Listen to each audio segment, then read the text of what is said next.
The Pixel 9 Pro Fold is a strong follow-up to Google's fast foldable phone with a huge 8-inch display, slim design, and longer battery life. But the weaker software and camera improvements make it a tough sell at $1799 US, especially when compared to rival devices like the OnePlus Open. Google's first stab at a foldable phone with the Pixel Fold wasn't quite a home run, but it at least gave consumers another option beside Samsung's foldables. With the Pixel Fold successor, however, there's a lot more pressure because the new Pixel 9 Pro Fold competes against breakout devices like the OnePlus Open as well as the recently released Galaxy Z Fold 6. Using this opportunity to improve upon the shortcomings of last year's Pixel Fold, Google has given its newest notebook-style foldable phone an extreme makeover as well as a name change to better align with the other Pixel 9 phones in its lineup. You get the largest display yet in a foldable at 8 inches, a brighter screen, and numerous camera upgrades. Google's also banking on new AI features to hopefully propel the Pixel 9 Pro Fold over its foldable rivals.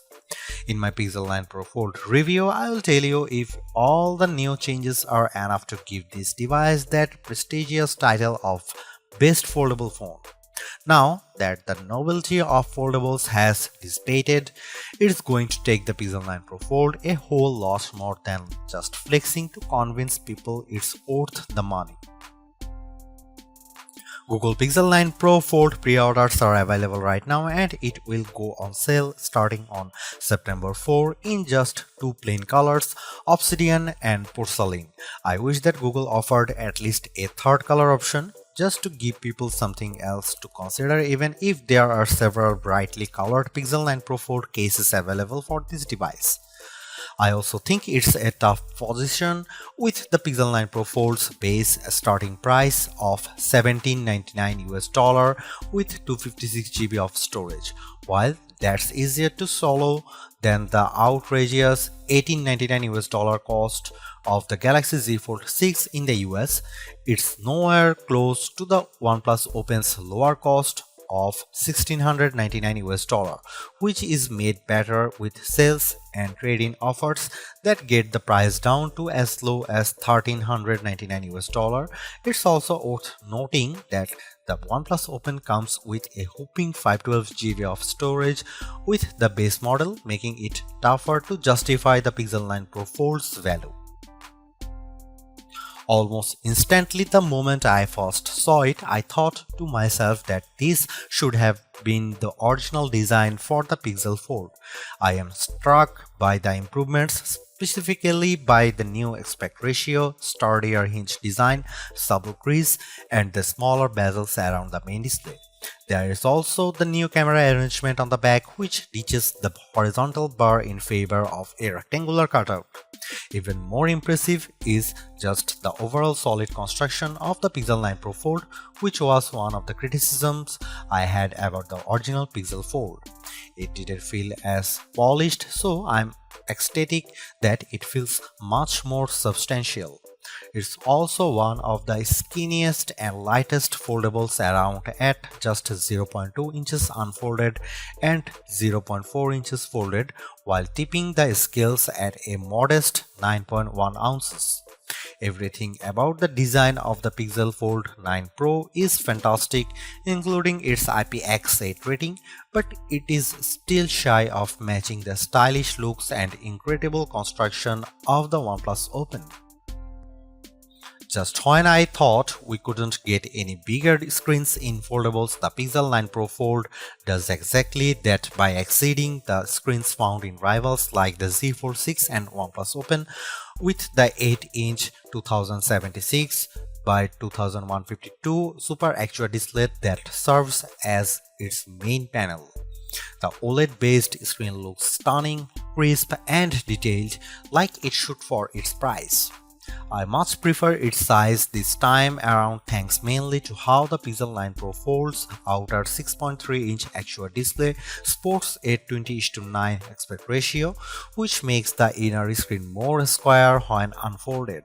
Due to this, apps fits better when they are running side by side on the inner screen. But what's most compelling about the new display is that it leaps and bounds brighter than its predecessors. In our benchmark testing, the 8-inch Super Actual display hits a peak brightness of 2319 nits, more than double the Pixel Fold's brightness, which is an impressive amount. Sure, it doesn't quite reach Google's claim of 2700 nits, but it's close. As a result, I am able to see the screen much more easily on a sunny day than any other notebook-style foldable out there. Honestly, it's a visual treat to the eyes whenever I play a 4K HDR clip on YouTube because it's accompanied by rich colors and wide viewing angles. There is simply no other foldable with a brighter screen than the Pixel 9 Pro Fold, and for that I need to give Google credit here because it's very rare that our testing gets close to a phone maker's rating. For a foldable phone, Google doesn't skimp out on the cameras with the Pixel 9 Pro Fold. On paper, the specs seem all too familiar: a 48MP main camera, 10.5MP ultra-wide, 10.8MP telephoto with 5x optical zoom, and a 10MP selfie shooter. However, there are some minor differences related to their aperture and field of views that benefits the Pixel 9 Pro Fold. In addition to a robust camera system, I really enjoy the Pixel Camera app because of the shooting modes it offers. New this year is the introduction of the Mode You Look feature, which displays these animated cartoons on the cover screen to attract the attention of kids and keep them looking at the camera long enough to get a decent shot. I tried it on my young nieces and nephew with great effect. Other camera features new this year include a revamped panorama mode and the Add Me feature that uses augmented reality and AI that allows the photographer taking the photo to be part of the photo later on. I have tested this as well, and the guidance it tells me with the help of AR ensures the photos framed perfectly. Here are some camera samples of Google Pixel 9 Pro Fold.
Last year's Pixel Fold was in a predicament because it launched before the Pixel 8 lineup, which kept it stuck with an older Tensor G2 processor. This time though, the Pixel 9 Pro Fold is powered by the new Tensor G4 chip and paired with 16GB of RAM.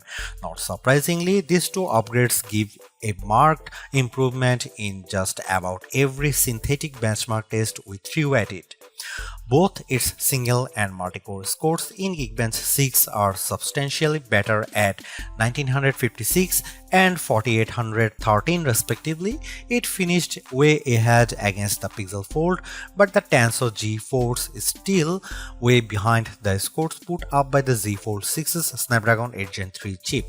But I think most people wouldn't realize that with all the superficial stuff like navigating around the interface and juggling a few apps at once, since it still delivers the same instant responses and fluid actions that I love seeing in high-end phones.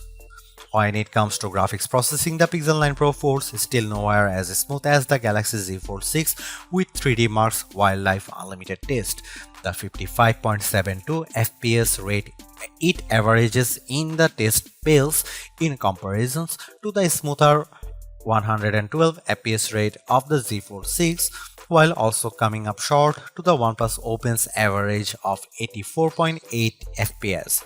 Luckily for me, the games I play religiously, I don't see any major hitches on the gameplay in Age of Origins, even when there is an intense action happening on screen.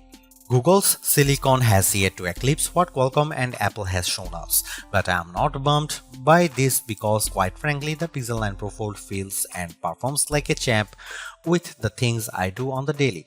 Side by side, apps multitasking is no problem here as I am able to effortlessly watch a YouTube clip while scrolling through Instagram or jotting down an email reply in Gmail while playing Age of Origins on the other. Seriously, this is exactly what the original Google Fold should have been from the start because the Pixel 9 Pro Fold is much more polished in every way. Its new redesign makes it look and feel like a more modern foldable, but I was expecting so much more to justify at $1,799 cost. All of the new AI features certainly elevate its worth, but it would have been much more satisfying to see it getting more exclusive features just to give it a bit of distinction over the slate Pixel 9 Pro models. I am also disappointed that the camera upgrades are minimal at best and how the overall software experience doesn't change all the much functionality. Google addresses many of the shortcomings of the original, but the bar has been set higher by other foldables like the OnePlus Open and Samsung Galaxy Z Fold 6. Needless to say, it's much better than its predecessor, but it still comes up short of matching the value that its contemporaries offer.